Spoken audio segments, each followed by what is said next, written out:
10வதும் கடைசி உபபர்வமான அனுத்யூத பர்வம்.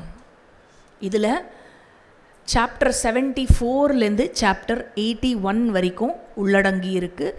சுமார் 260 ஸ்லோகங்கள் இருக்குது. ஜனமேஜயா வைஷம்பாயனர்கிட்ட ஜனமேஜயன் கேட்குறார், ஹே மகாமுனி, எல்லா செல்வங்களையும் திரும்ப பெற்ற யுதிஷ்டிரன் தலைநகருக்கு புறப்பட்டு சென்றான் என்று சொல்லும் பொழுது திருதராஷ்டிரனுடைய மகன்களினுடைய உணர்வு எப்படி எழுந்தது? வைஷம்பாயனர் சொல்கிறார், பாண்டவர்கள் தங்கள் தலைநகருக்கு திரும்பி செல்லலாம் என்று திருதராஷ்டிரன் ஆணை பிறப்பித்தான். துஷாசனன் நேரங்கடத்தாமல் துரியோதனனிடம் சென்றான். துரியோதனன் தன்னுடைய மக்கள், அவனுடைய குரூப் இருக்கு இல்லையா, அவர்களிடம், பெரும் வீரர்களே, நாம் இவ்வளவு சிரமப்பட்டு வென்ற எல்லாவற்றையும் அந்த கிழவர் வீசி எறிந்து விட்டார். மொத்த செல்வத்தையும் அவர் நம் எதிரிகளுக்கே கொடுத்து விட்டார் அப்படின்னு சொல்கிறான். வைஷம்பாயனர் சொல்கிறார், இவ்வாறு சொல்லிய பின் செருக்கால் வழி நடத்தப்பட்ட துரியோதனன், கர்ணன், சகுனி என்ன செய்தார்கள்? பாண்டவர்களுக்கு பதிலடி கொடுக்க வேண்டும் என்ற நோக்கத்துடன் அதையே விரும்பி திருதராஷ்டிரனை தனிமையில் சந்தித்தார்கள். திருதராஷ்டிரனை மகிழ்விக்கும் விதமாக தந்திரமான வார்த்தைகளால் பேசினார்கள். துரியோதனன் சொன்னான், தேவகுரு ப்ரஹஸ்பதி சொன்னதை நீங்கள் கேட்டதில்லையா மன்னா? எதிரிகளை எப்பொழுதும் தந்திரம் மூலமாகவும் பலத்தின் மூலமாகவும் எந்த உபாயத்தையாவது கையாண்டு கொன்றுவிட வேண்டும் என்பதையே தேவகுரு ப்ரஹஸ்பதி சொல்லியிருக்கிறார். அதுதான் அவருடைய வார்த்தைகள். எனவே நாம் பாண்டவர்களின் செல்வத்தை கொண்டு பூமியின் மன்னர்களை நிறைவடைய செய்துவிடுவோம். செய்துவிட்டால் பிறகு பாண்டவர்களுடன் போரில் எந்த எதிர்வினையும் நமக்கு வராது. ஏன்னா எல்லா மன்னர்களும் நம் பக்கம் இருப்பார்கள். ஆயுதத்துடன் தேரில் ஏறி சென்றிருக்கும் இந்த பாண்டவர்கள் கோபக்காரர்கள். அவர்கள் நம்மை நிச்சயம் அழித்து விடுவார்கள். ஒவ்வொருவரும் தங்கள் ஆயுதத்தை ஏந்திக் கொண்டு கோப பார்வையை சுழலவிட்டு சென்றார்கள். அவர்கள் தங்கள் படையை ஒன்று சேர்க்கப் போகிறார்கள். நமக்கு எதிராக வந்து போர் தொடுக்கப் போகிறார்கள். நம்மால் துன்புறுத்தப்பட்ட அவர்கள் தங்களுக்கு ஏற்பட்ட காயங்களால் நம்மை மன்னிக்கும் திறனற்று இருக்கிறார்கள். திரௌபதிக்கு நேர்ந்த அவமானத்தை அவர்களில் யார்தான் மன்னிப்பார்கள்? இவனுக்கே தெரியறது எல்லாம். நாம் மீண்டும் பாண்டவர்களுடன் அதனால் பகடை விளையாடுவோம். எதற்கு? அவர்களை நாடு கடத்துவதற்கு. இவ்வாறு நாம் அவர்களை வசப்படுத்தி நம்முடைய கட்டுப்பாட்டுக்குள் கொண்டு வர முடியும்.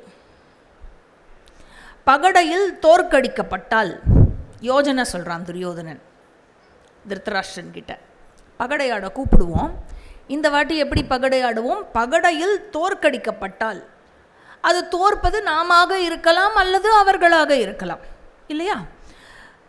தோற்கடிக்கப்படுவர் யாராக இருந்தாலும் தோலாடை உடுத்தி மர உரி தரித்து 12 வருடம் வனம் செல்ல வேண்டும். 13வது வருடம் யாருக்கும் தெரியாமல், யாருக்கும் தெரியாத தேசத்தில் வாழ வேண்டும்.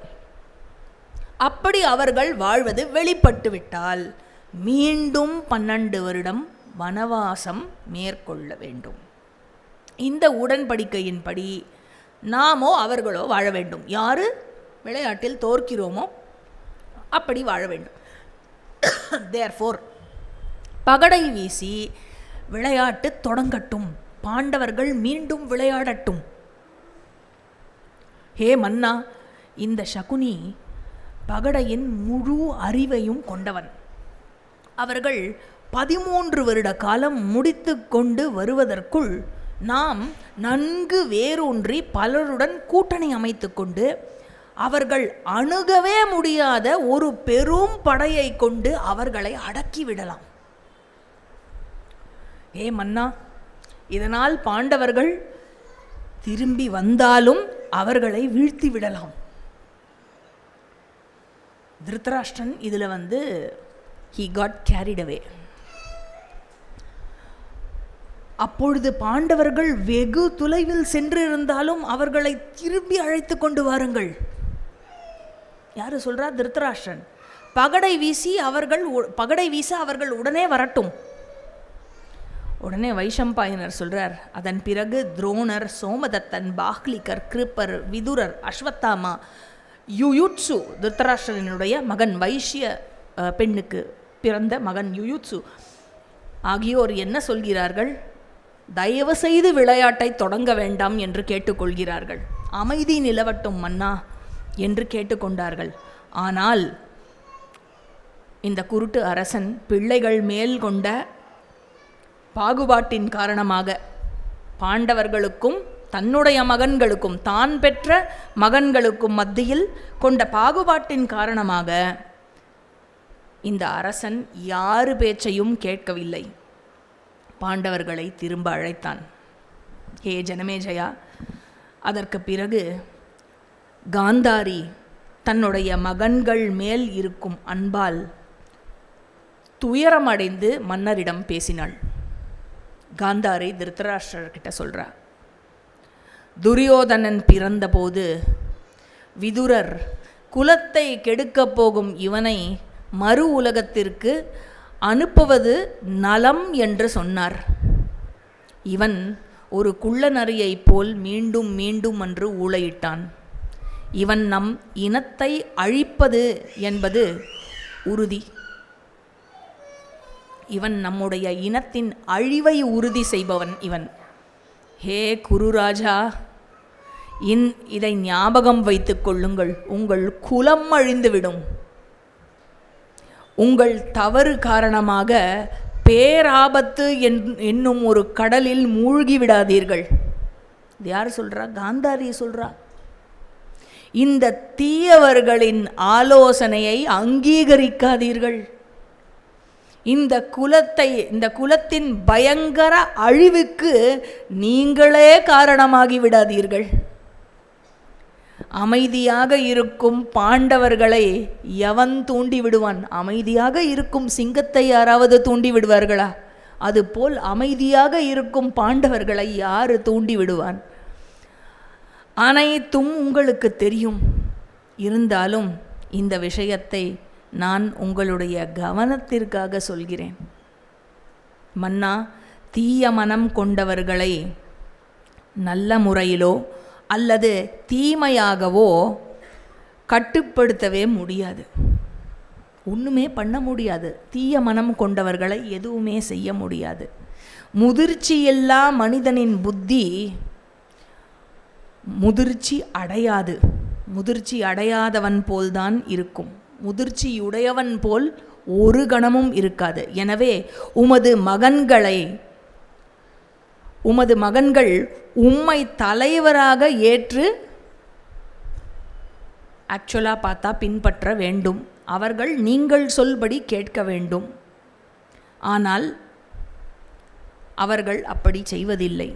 அவர்கள் தங்கள் உயிரை இழந்து விடாமல் உங்களிடம் இருந்து எப்பொழுதும் பிரியாமல் இருக்க வேண்டும். நீங்கள் சொல்படி கேட்டு உங்களிடம் இருந்து உங்கள் மகன்கள் எப்பொழுதுமே பிரியாமல் இருக்க வேண்டும் என்றால், ஏ ராஜா, என் வார்த்தைகளின்படி இந்த பாவியாகிய துரியோதனனை நமது குலத்திலிருந்து கைவிட்டு விடுங்கள். பெத்த அம்மா சொல்றாது குலத்துக்காக. ஏ மன்னா, இதற்கு முன் பிள்ளை பாசத்தால் உம்மால் அப்படி செய்ய முடியவில்லை. நமது குலம் அழியும் நேரம் வந்துவிட்டது என்பதை அறிந்து கொள்ளுங்கள். பிழை செய்யாதீர்கள். அமைதி, அறம் மற்றும் வாய்மையின் கொள்கையால் உங்களுடைய மனமானது வழிநடத்தப்படட்டும் என்று கேட்டுக்கொள்கிறேன். தீய செயல் மூலம் செழிப்பை அடைபவன் விரைவிலேயே அழிக்கப்படுவான். மேன்மையான செயல் மூலம் ஈட்டப்படும் செல்வமே வேர்விட்டு கீழிறங்கி தலைமுறையாக இருந்து கொண்டு வரும். திருதராஷ்டிரன் சொல்கிறான் காந்தாரி கிட்ட, கண்ணு மட்டும் குருடு இல்லை போல இருக்கு, காதும் செவிடு போல இருக்கு. நமது குலத்தின் அழிவு வந்திருக்கிறது என்றால் அது அப்படியே நடக்கட்டும் காந்தாரி. நான் அதை தடுக்க இயலாதவனாக இருக்கிறேன். என் மகன்களாகிய இவர்கள் விரும்பியபடியே நடக்கட்டும். பாண்டவர்கள் திரும்பட்டும். என் மகன்கள் பாண்டவர்களுடன் சூதாடட்டும். மன்னனின் கட்டளையை ஏற்று அரச தூதுவனாகிய பிரதிகாமின் சென்றான். நெடுந்தூரம் சென்றிருந்த பாண்டவர்களை சந்தித்தான். அவர்களிடம், உமது தந்தை போன்றவராகிய உமது பெரியப்பா உங்களிடம் சொல்ல சொன்னார். சபை தயாராக இருக்கிறது, பகடை வீச வருவாய் என்று உங்களிடம் சொல்ல சொன்னார் என்று யுதிஷ்டிரரை பார்த்து சொன்னான். உடனே யுதிஷ்டிரர் சொல்கிறார், படைப்பு கடவுளாகிய பிரம்மதேவன் பகிர்ந்தளிக்கும் வண்ணமே நற்பேரும் கேட்டின் நிலையும் உயிரினங்களால் பெறப்படுகின்றன. நான் விளையாடினாலும் சரி, விளையாட விட்டாலும் சரி, அந்த பலன்கள் அதை தவிர்க்கவே முடியாது.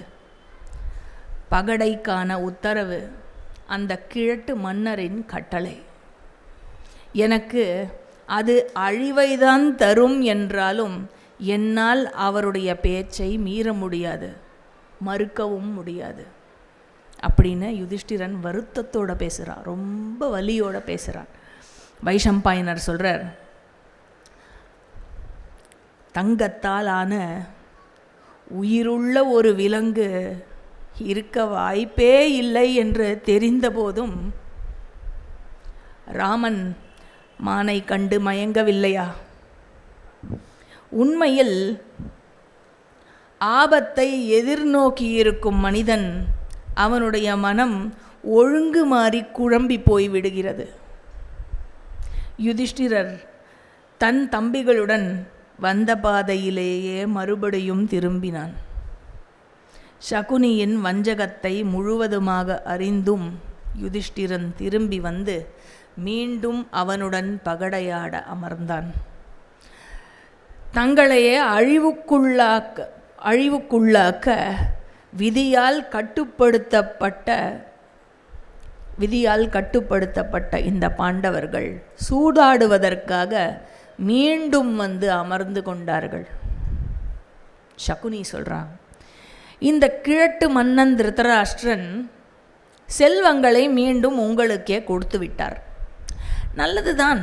ஆனால் ஹே பரத ரிஷபா, பரத குலத்தில் காளை போன்றவனே யுதிஷ்டிரா, நான் சொல்வதை கேள். ஒரு பெரும் பந்தயம் இருக்கிறது. உன்னால் நாங்கள் வீழ்த்தப்பட்டோமே ஆனால் மான் தோல் உடுத்தி கானகம் நுழைந்து அங்கே 12 வருடம் வாழ வேண்டும். 13வது வருடம் ஏதோ ஒரு அறியாத தேசத்தில் யாரும் அறியாத வண்ணம் வாழ வேண்டும். ஒருவேளை அந்த 13வது வருடத்தில் அறியப்பட்டு விட்டால் மேலும் 12 வருடங்கள் தொடர்ச்சியாக கானகம் செல்ல வேண்டும். உங்களால் நாங்கள் வீழ்த்தப்பட்டால் நாங்கள் செல்கிறோம், எங்களால் நீங்கள் வீழ்த்தப்பட்டால் நீங்கள் திரௌபதியுடன் செல்ல வேண்டும். இதை கேட்ட உடனே அந்த சபையில் இருக்கும் மற்ற கௌரவர்களும் அந்த மற்ற மன்னர்கள் அனைவரும் மனதில் வேதனை தாங்க முடியாமல் புலம்பினார்கள். ஐயோ, துரியோதனன் அவனுடைய நண்பர்கள் அவர்கள் யாருமே துரியோதனனுக்கு நன்மையை சொல்லவில்லையே, அவனுக்கு இதில் உள்ள ஆபத்தை எடுத்து சொல்லவில்லையே. திருதராஷ்டிரன் இதை புரிந்து கொள்ளவே இல்லையா? எது உண்மையான நண்பன்? ஃப்ரெண்டு தப்பு பண்ணுறாங்கிற போது ஃப்ரெண்டு பெரிய ஆபத்து பண்ணுறான், அவனுக்கு அதனால் பெரிய ஆபத்து தான் வரும்னு தெரிஞ்சதுக்கப்புறமும் தர்மத்திலிருந்து வழுவிச் செல்கிறான், அடுத்தவர்களுக்கு தீங்கிழைக்கிறான், பொறாமையால் இதை செய்கிறான்.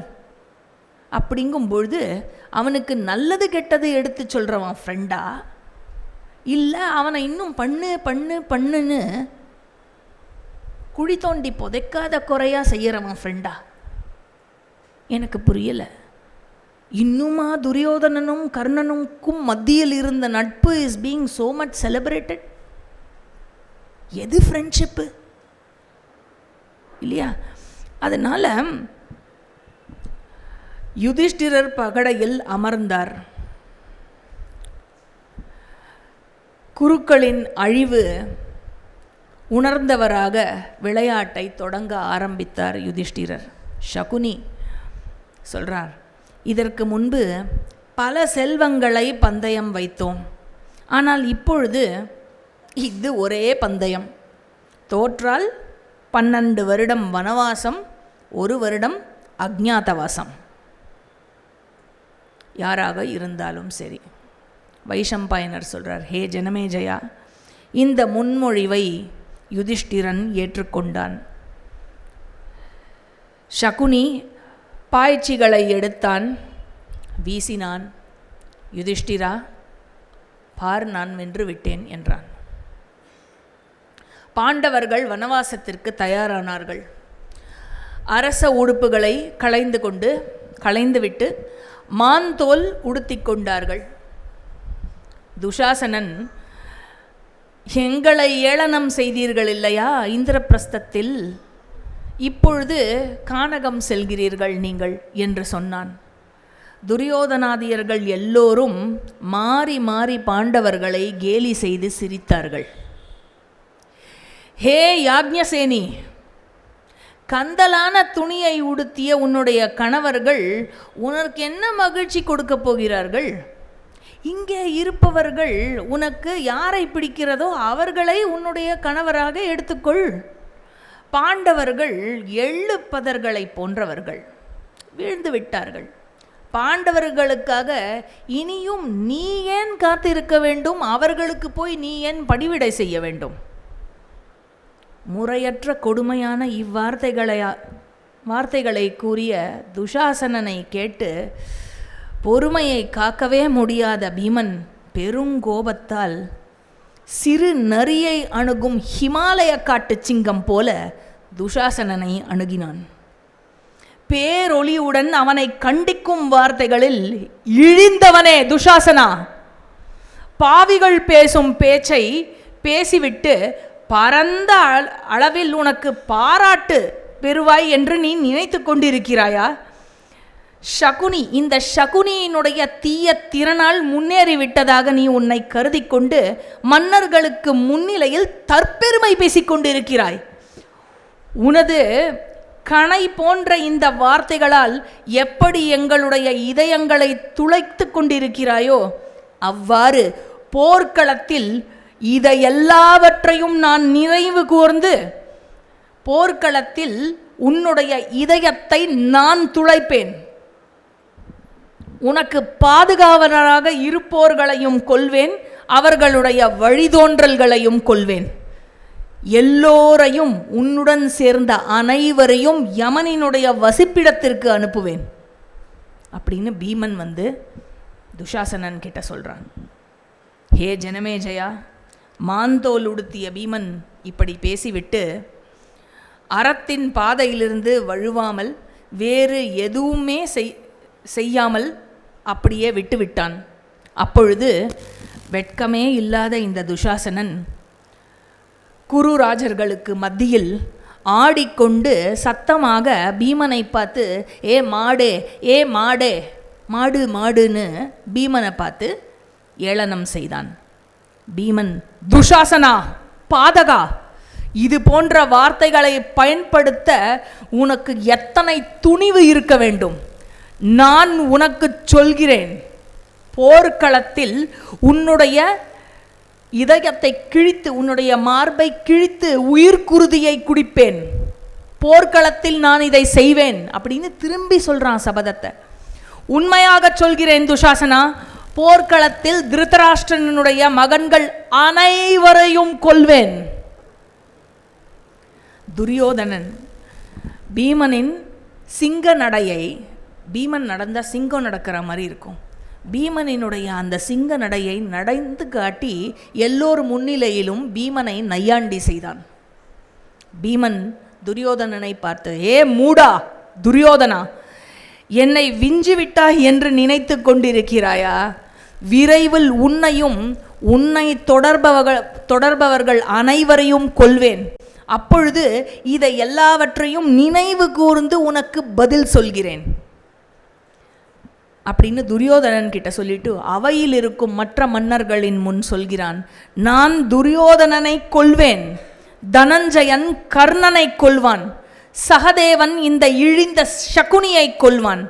நாங்கள் கௌரவர்களுடன் போர் செய்தால் அந்த யுத்தத்தில் துரியோதனனை கதாயுதத்தால் அடித்தே கொல்வேன். தரையில் அவனை கிடத்தி எனது பாதத்தை அவன் தலைமேல் வைப்பேன். துஷாசனனின் குருதியை குடிப்பேன் அப்படின்னு சபையில் சொல்கிறான். உடனே அர்ஜுனன் சொல்கிறான், அண்ணா, மேன்மையான மனிதர்களின் தீர்மானங்கள் வெறும் வார்த்தையால் மட்டும் அறியப்படுவதில்லை. இன்றிலிருந்து 14வது வருடத்தில் அவர்கள் என்ன நடக்கும் என்பதை காண்பார்கள். உடனே பீமன் சொல்றான், இந்த பூமி துரியோதனன், கர்ணன், தீய சகுனி மற்றும் துஷாசனன் ஆகிய 4வரின் குருதியை பருகும். அர்ஜுனன் சொல்றான், அண்ணா, நீங்கள் சொன்னவாறே தீங்கிழைப்பவனும் பொறாமை கொண்டவனும் கடும் பேச்சு கொண்டவனும் வீணனுமாகிய இந்த கர்ணனை நான் போர்க்களத்தில் கொல்வேன். மூடத்தனத்தால் எனக்கு எதிராக போரிட வரும் மன்னர்கள் இந்த கௌரவர்களில் யாராக இருந்தாலும் அவர்களை யமனுலகுக்கு அனுப்பி வைப்பேன். இமயமலை அகற்றப்படலாம், பகலை உண்டாக்கும் சூரிய தேவன் ஒழிந்தே கூட போகலாம், சந்திரன் தனது குளிர்ச்சியை இழக்கலாம். ஆனால் இந்த என்னுடைய உறுதியானது எப்பொழுதும் பேணப்படும். மேலும் இவை அனைத்தும் 14வது வருடத்திலேயே நடைபெறும். துரியோதனன் உரிய மதிப்புடன் நம் நாட்டை கண்டிப்பாக திரும்பி தரமாட்டான். அதனால் யுத்தம் நடைபெறும். நான் சொன்ன அனைத்தும் அந்த 14வது வருடத்தில் நடைபெறும். இந்த டயலாகை மட்டும் ஞாபகம் வச்சுக்கணும்னு பீஷ்ம பருவத்தில் சகதேவன் சொல்றான், ஹே சகுனி, காந்தார மன்னர்களின் பெயரை கெடுப்பவனே, தோல்வியுற்றவர்கள் என்று யாரை நீ நினைக்கிறாயோ அவர்கள் உண்மையில் விழவில்லை. அவர்கள் கூரிய முனை கொண்ட கணைகளால் அவர்களுக்கு தீங்கு செய்துவிட்டு போர் அபாயம் வருவதை பார்க்கவே பார்க்காத உன்னை போன்றவர்கள் எங்களை போரில் சந்திப்பார்கள். உன்னையும் உன் தொடர்களையும் குறித்து அண்ணன் பீமன் சொன்ன அனைத்தையும் நான் நிச்சயமாக சாதிப்பேன். உனக்கு செய்ய வேண்டிய காரியம் என்று ஏதாவது பாக்கி இருந்தால் அந்த நாளுக்கு முன்னராகவே எல்லாவற்றையும் முடித்துக்கொள் அப்படின்னு சகதேவன் சொல்கிறான். வைஷம்பாயனர் சொல்கிறார், ஹே ஜனமேஜயா, சகதேவன் வார்த்தைகளை கேட்ட நகுலன் சகதேவனுக்கு பின்னால் இப்படி பேசினான். விதியால் உந்தப்பட்டு மரணத்தை விரும்பி யாக்ஞசேனி என்ற திரௌபதியை சூதாட்டத்தில் அவமதித்து துரியோதனனுக்கு ஏற்புடைய காரியங்களை செய்யும் திருதராஷ்டிரனினுடைய மகன்கள் அனைவரையும் யமனுலகிற்கு அனுப்புவதில் அண்ணா பீமனுக்கு நான் துணையாக இருப்பேன். திரௌபதிக்கு நேர்ந்த இந்த கொடுமையை நினைத்து பார்த்து அண்ணன் யுதிஷ்டிரன் கட்டளையின் பேரில் இந்த பூமியை திருதராஷ்டிரன் மகன்கள் அற்றதாக ஆக்கவே நான் செயல்படுவேன்.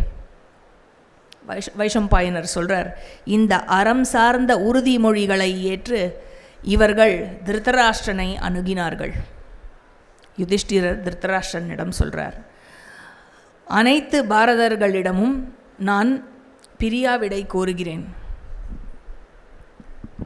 அங்கிருந்தோர் அனைவரும் அவமானத்தின் காரணமாக குன்றி போனதனால் அவர்கள் யுதிஷ்டிரனுக்கு எந்த பதிலும் சொல்ல முடியாமல் இருந்தார்கள். அவனுடைய நன்மைக்காகவே மனதால் பிரார்த்தனை செய்து கொண்டார்கள். விதுரர் சொல்றார், இந்த பிரிதா குந்தி மதிப்பிற்குரியவள், பிறப்பிலிருந்தே இளவரசியாக இருந்தவள், முதிர்ந்தவள், மிகவும் மென்மையானவள். அவள் காட்டுக்கு செல்வது தகாது. ஆகவே இவள் என்னால் வணங்கியபடி என்னுடைய வசிப்பிடத்தில் வாழ்ந்து வரட்டும் அப்படின்னு விதுரர் சொல்கிறார். பாண்டவர்களே, இதை அறிந்து கொள்ளுங்கள், எப்பொழுதும் பாதுகாப்பு உங்களுடையதாக இருக்கட்டும். யுதிஷ்டிரர் சொல்கிறார், விதுரரே, நீங்கள் எங்களுக்கு சிறிய தகப்பனார் ஆவீர்கள், நீங்கள் சொல்வது போலவே ஆகட்டும். உமது ஆணைக்கு எப்பொழுதும் நாங்கள் கீழ்ப்படிந்தே இருப்போம். விதுரர் சொல்கிறார், யுதிஷ்டிரா, பாவ வழிகளால் வீழ்த்தப்பட்டவன் அடையப்பட்ட தோல்வியின் வலியை உணர வேண்டியதில்லை. இந்த தோல்வியினுடைய வலி உனது இல்லை. அதனால் நீ வருத்தப்படாதே. இது என்னுடைய கருத்து. நீ யுதிஷ்டிரன் அறம் சார்ந்தவன், அர்ஜுனன் எப்பொழுதும் வெற்றி அடைபவன், பீமன் பகைவர்களை கொல்பவன், நகுலன் செல்வம் சேர்ப்பவன், சகதேவன் நிர்வாகத்திறன் கொண்டவன். உங்களுடமே இருக்கும் தௌமியர், உங்கள் புரோகிதர், வேதம் அறிந்தவர்களில் முதன்மையானவர். உங்கள் மனைவி திரௌபதியோ அறம் மற்றும் பொருளியல் அறிந்தவள். நீங்கள் ஒவ்வொருவரும் பிணைப்புடன் இருந்து வருகிறீர்கள், ஒருவர் பார்த்து மகிழ்ச்சி அடைந்து வருகிறீர்கள். அதனால் எதிரிகள் உங்களை பிரிக்கவே முடியாது. யுதிஷ்டிரா, பல முனிவர்களின் சிநேகத்தை பெற்றவன் நீ. நாரதரும் தௌமியரும் உனக்கு உபதேசிப்பவர்களாக உன் கூடவே இருக்கிறார்கள். யுதிஷ்டிரா, முனிவர்களால் உனக்கு கிடைக்கப்பட்ட அற்புதமான பாடங்களை கைவிட்டு விடாதே. புத்தி கூர்மையில் நீ இலாவினுடைய மகனான புரூரவசை விட விஞ்சியிருக்கிறாய். பலத்தால் பல ஏகாதிபதிகளையும் அறத்தால் பல முனிவர்களையும் விஞ்சியவனாக இருக்கிறாய். எனவே நீ இந்திரனுக்கு சொந்தமான வெற்றியை அடைவாய் அப்படின்னு சொல்லி ஒவ்வொரு தேவதாவினுடைய ஆசிர்வாதம் என்னவாக இருக்குமோ, இந்திரன் என்று சொன்னால் வெற்றி, பலம், வெற்றி. அதே மாதிரி வருணன், அக்னி, அந்த மாதிரி ஒவ்வொரு தேவதாவோட பேரை சொல்லி அவளோட பிளெஸ்ஸிங் உனக்கு கிடைக்கட்டும் அப்படின்னு ஆசிர்வாதம் பண்ணுறார் விதுரர். யுதிஷ்டிரா, நீ திரும்பி வருவதை நான் காண்பேன் என்று தான் நான் நம்புகிறேன். 12-13 வருஷம் எங்கே இருக்க போகிறான்னு கூட தெரிய போகிறதில்ல, என்ன ஆறான்னு தெரிய போகிறதில்ல. நீ திரும்பி வருவாய், நான் உன்னை காண்பேன் என்று தான் நம்புகிறேன். யுதிஷ்டிரா, துன்பம், கஷ்டம் போன்று அனைத்து காலங்களிலும் கடமையின்படி சரியாக நடந்து கொள்வாய். யுதிஷ்டிரா, எங்களிடம் இருந்து விடை பெற்று செல்வாய். ஹே பாரதா, அருள் உனதாகட்டும். இதற்கு முன்னால் நீ பாபம் செய்ததாய் யாராலும் சொல்ல முடியாது. எனவே பாதுகாப்புடன் வெற்றி மகுடம் தரித்து கொண்டு நீ நிச்சயமாக திரும்ப வருவாய். ஏ ஜனமே ஜெயா, வைஷம்பாயனர் சொல்கிறார். இவ்வாறு கூறி விதுரரிடம் தடுக்க முடியாத ஆற்றலை கொண்ட யுதிஷ்டிரன் அப்படியே ஆகட்டும் என்று அவரையும் பீஷ்மரையும் துரோணரையும் பணிந்து வணங்கிவிட்டு அவர்கள் செல்லத் தொடங்கினார்கள். அப்பொழுது குந்தி சொல்றா,